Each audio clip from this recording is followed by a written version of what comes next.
श्री स्वामी समर्थ. जय जय स्वामी समर्थ. आजच्या व्हिडिओमध्ये आपण महात्मा बुद्ध आणि एक मुलगा यांची अतिशय सुंदर अशी कथा पाहणार आहोत.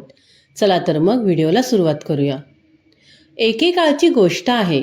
महात्मा बुद्ध एका गावातून प्रवास करत होते. त्या गावात एक तलाव होता. महात्मा बुद्ध आणि त्यांचे शिष्य त्या तलावाजवळ येऊन थांबले.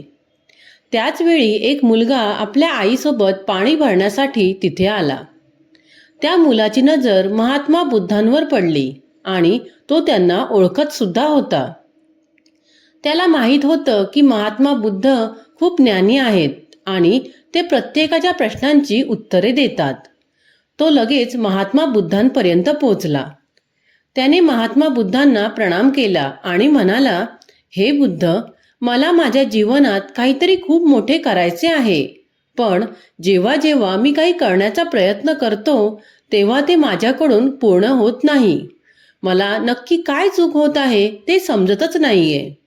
म्हणूनच मी आज तुम्हाला हा प्रश्न विचारण्यासाठी आलो आहे की ध्येय गाठण्यासाठी आपल्याला कोणत्या अडचणींवर मात करावी लागेल.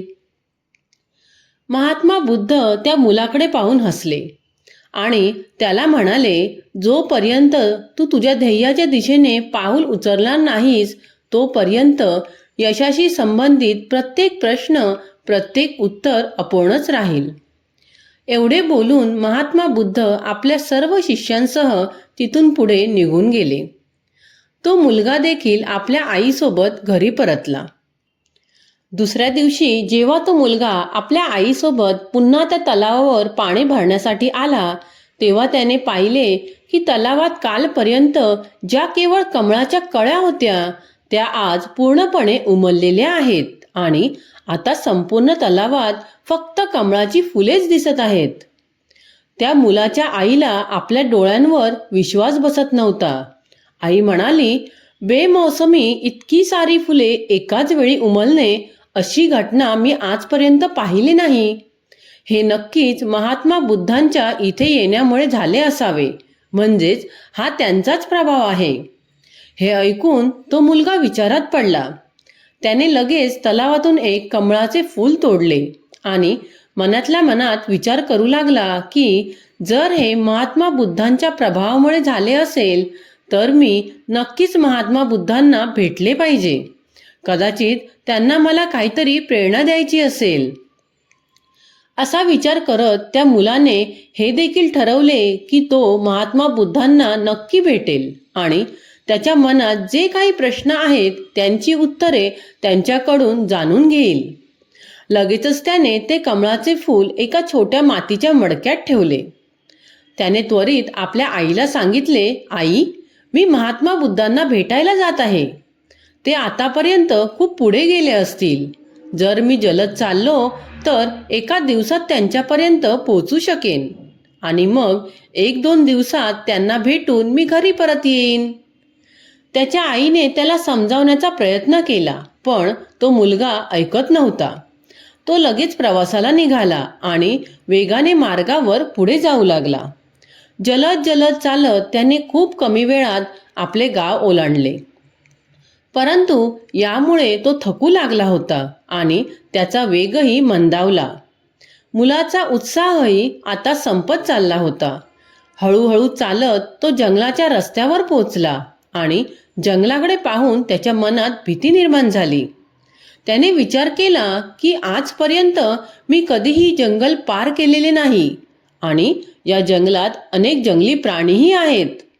जर मी रस्ता भटकलो तर मी महात्मा बुद्धांपर्यंत कधीच पोहोचू शकणार नाही आणि जर मी चुकीच्या मार्गावर गेलो तर मला महात्मा बुद्धांपर्यंत पोहोचायला कमीत कमी 2 दिवस लागतील. जर ते माझ्यापेक्षा खूप पुढे निघून गेले तर मला बाकीचे रस्तेही कळणार नाहीत आणि मग मी त्यांना कधीच भेटू शकणार नाही. तो मुलगा याच विचारात बुडालेला होता. त्याच वेळी त्याने पाहिले की त्याच रस्त्याने एक घोडेस्वार येत होता. मुलाने त्या घोडेस्वाराला म्हटले, बंधू, मला जंगल पार करून द्या. मला महात्मा बुद्धांना भेटायचे आहे. मला हे कमळ त्यांना द्यायचे आहे. तुम्ही मला जंगल पार करून देऊ शकता का? यावर तो घोडेस्वार म्हणाला, बाळा, बघ, मी तुला घेऊन जाऊ शकत नाही, पण मी तुला मदत नक्कीच करू शकतो. जर तुझी इच्छा असेल तर हे कमळाचे मडके मला दे. मी ते महात्मा बुद्धांपर्यंत पोहोचवेन. त्या घोडेस्वाराचे हे बोलणे ऐकून तो मुलगा पुन्हा एकदा विचारात पडला. तो विचार करू लागला, जर मी पायी गेलो तर मला खूप वेळ लागेल आणि मला माहीत नाही की मी बुद्धांपर्यंत पोहोचू शकेन की नाही. जर मी हे कमळाचे मडके घोडेस्वाराला दिले तर हा घोडेस्वार घोड्यावरून खूप लवकर महात्मा बुद्धांपर्यंत पोहोचेल आणि त्यांना हे कमळ नक्कीच देईल. यामुळे माझे कामही सोपे होईल आणि ते लवकर पूर्ण होईल. खूप विचार केल्यानंतर त्याने ठरवले की तो हे कमळाचे फूल त्या घोडेस्वाराला देईल. असा विचार करून तो ते मडके त्या घोडेस्वाराच्या हाती देणारच होता की त्याला अचानक आठवण झाली की या कमळामागे त्याचा नेमका उद्देश काय आहे. तो कोणत्या उद्देशाने हे कमळ महात्मा बुद्धांकडे घेऊन जात आहे. तेव्हा मुलाच्या मनात आणखी एक विचार आला, जर मी हे कमळ घेऊन महात्मा बुद्धांपर्यंत पोहोचलो नाही तर मी माझ्या प्रश्नांची उत्तरे कशी जाणून घेईन. आणि कदाचित मला माझ्या आयुष्यात ही एकच संधी मिळाली आहे ज्यामध्ये मी महात्मा बुद्धांना भेटू शकतो आणि माझ्या सर्व प्रश्नांची उत्तरे मिळवू शकतो.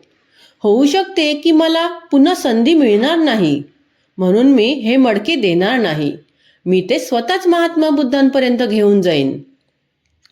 खूप विचार केल्यानंतर त्याने घोडेस्वाराला सांगितले, पहा, हे मडके मला स्वतःलाच त्यांच्यापर्यंत घेऊन जायचे आहे, कारण त्यांना भेटणे माझ्यासाठी खूप आवश्यक आहे. माझ्या मनात अनेक प्रश्न आहेत जी मला त्यांच्याकडून जाणून घ्यायचे आहेत. म्हणूनच हे फूल मीच त्यांना देईन. त्यामुळे कृपया मला जंगलातून बाहेर जाण्याचा रस्ता दाखवा. मी स्वतःच निघून जाईन. त्यावर त्या घोडेस्वाराने त्या मुलाला जंगलातून बाहेर जाण्याचा रस्ता दाखवला. घोडेस्वाराने सांगितलेला रस्ता धरून तो मुलगा जंगलातून बाहेर पडला. बाहेर पडताच त्याला एका रस्त्यावर एक स्त्री बसलेली दिसली. ती स्त्री खूप गरीब होती आणि तिच्या चेहऱ्यावर दुःखाची आणि वेदनेची भावना स्पष्ट दिसत होती. ती स्त्री त्याला म्हणाली, बाळा, मला खूप भूक लागली आहे, काही खायला देशील का? त्यावर मुलाने विचार केला, माझा उद्देश काय आहे? मी महात्मा बुद्धांकडून प्रश्नांची उत्तरे मिळवण्यासाठी आणि त्यांना कमळ देण्यासाठी जात आहे.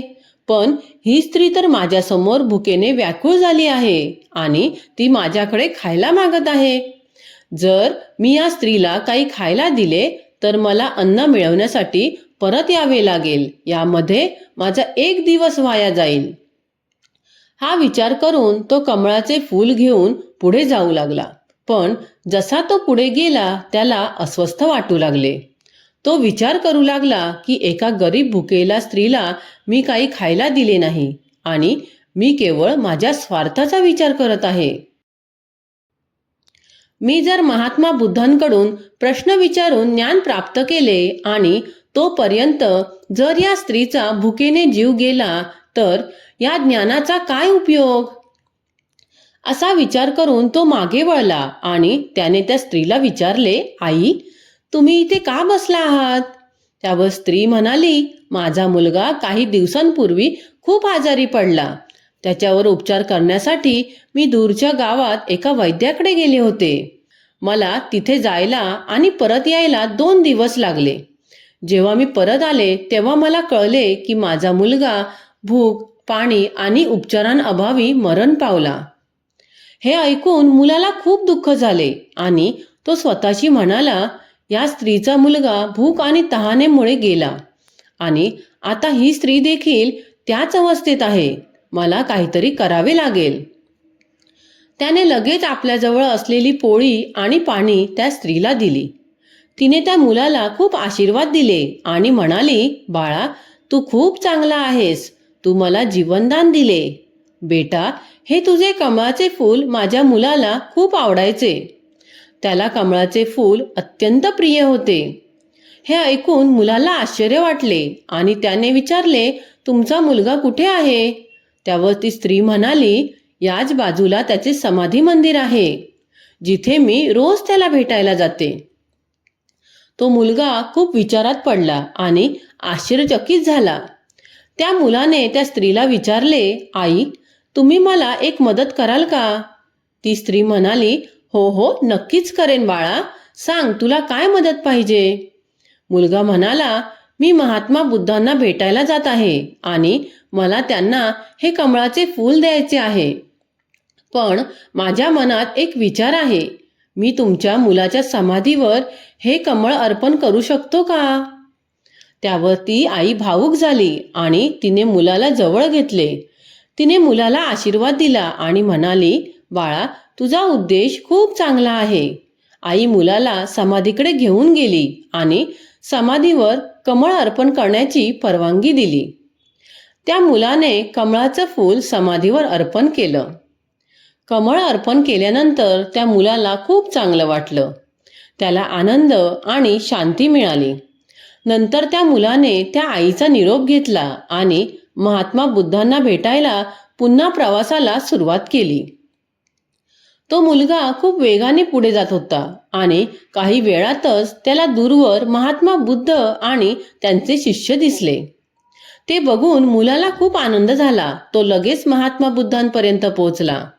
त्याने त्यांचे पाय धरले आणि म्हणाला, हे बुद्ध, मी आज तुम्हाला कमळ अर्पण करू शकलो नाही, त्यासाठी मला क्षमा करा. याचं कारण असं आहे की मला रस्त्यात एक गरीब आणि दुःखी आई भेटली. तिचा मुलगा भूक आणि तहान तसेच उपचारांअभावी मरण पावला होता. मी तिला माझ्या वाटेचं अन्न दिलं आणि तिने सांगितलेल्या ठिकाणी मी हे कमळ तिच्या मुलाच्या समाधीवर अर्पण केलं. हे ऐकून महात्मा बुद्ध म्हणाले, हे बाळा, तू कमळ मला अर्पण केली नाहीस, पण तू माझ्यापर्यंत पोहोचून माझ्याकडून प्रश्नांची उत्तरे विचारून ज्ञान मिळवण्यापेक्षा एक उत्तम कार्य केले आहेस. हे कमळ माझ्यासाठी एवढं महत्त्वाचं नाही, पण ज्या आईला तू मदत केलीस ती मदत खूप मोठी आहे. महात्मा बुद्ध पुढे म्हणाले, यशाचा अर्थ फक्त ज्ञान मिळवणं किंवा ध्येय गाठणं एवढंच नाही. यशाचा खरा अर्थ आहे ज्या क्षणी तुला मदत करण्याची संधी मिळते तेव्हा मदत करणं. ज्ञान आणि बुद्धीचा खरा उपयोग तेव्हाच आहे जेव्हा तू लोकांना मदत करतोस. महात्मा बुद्धांचं हे बोलणे ऐकून त्या मुलाला आपल्या प्रश्नाचे उत्तर मिळाले. त्याला खूप आनंद झाला. त्याने महात्मा बुद्धांना प्रणाम केला आणि तो घराकडे परतला. आता या कथेतून आपल्याला मिळणारी शिकवण काय आहे, तर जीवनात ज्ञानापेक्षा कर्म महत्त्वाचं आहे आणि कर्मामध्ये सर्वात मोठं कर्म आहे दुसऱ्याला मदत करणं. तर मित्रांनो आणि मैत्रिणींनो, तुम्हाला माझा आजचा हा व्हिडिओ आवडला असेल तर व्हिडिओला लाईक, शेअर आणि माझ्या चॅनलला सबस्क्राईब करायला विसरू नका. पुन्हा भेटूया अशाच एका नवीन व्हिडिओ सोबत. धन्यवाद.